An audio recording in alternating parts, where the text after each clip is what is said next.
Let me ask you a question. If you were at school and this boy came up to you and was threatening to hit you and was yelling at you like this, what would you do? Would you yell back? Would you hit him? Would you push him away? Would you go tell an adult or a teacher? Now, what if you were in school and a group of kids were all talking and laughing in front of you, and then they turned around and threw stuff at you? What would you do? Would you laugh with them, thinking it's a joke? Would you throw stuff back at them?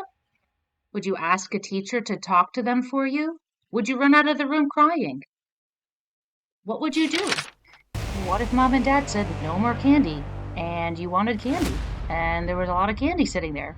What would you do? Would you take just one more piece? Or would you listen knowing that they said no? What would you do? In Acts chapter 16, we hear about Paul and Silas going to jail. So they were sent to jail because they removed a demon from a girl in the marketplace, and the people who owned the slave girl were so mad about it that they called the magistrate and said, hey, they need to go to jail. So Paul and Silas were taken to jail, and while they were there, they sung hymns and praised God, and the prisoners were listening. But then, in the middle of the night, an earthquake happened.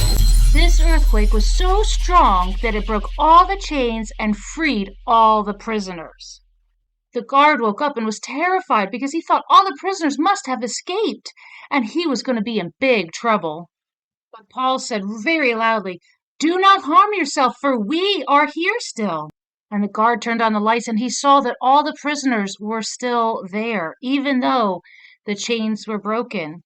And the prison guard said, what do I need to do to be saved? And Paul responded, believe on the Lord Jesus and you will be saved, you and your household.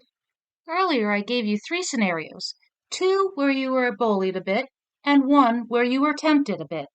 Paul and Silas had been beat up, thrown in prison, and then given the temptation to escape from prison when the chains were broken. In fact, all the prisoners had the temptation to escape.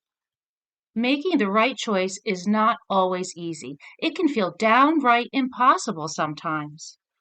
And though it feels like we often are alone in these choices, we never truly are. And as we read in Philippians 4, verse 13, I can do all things through him who strengthens me.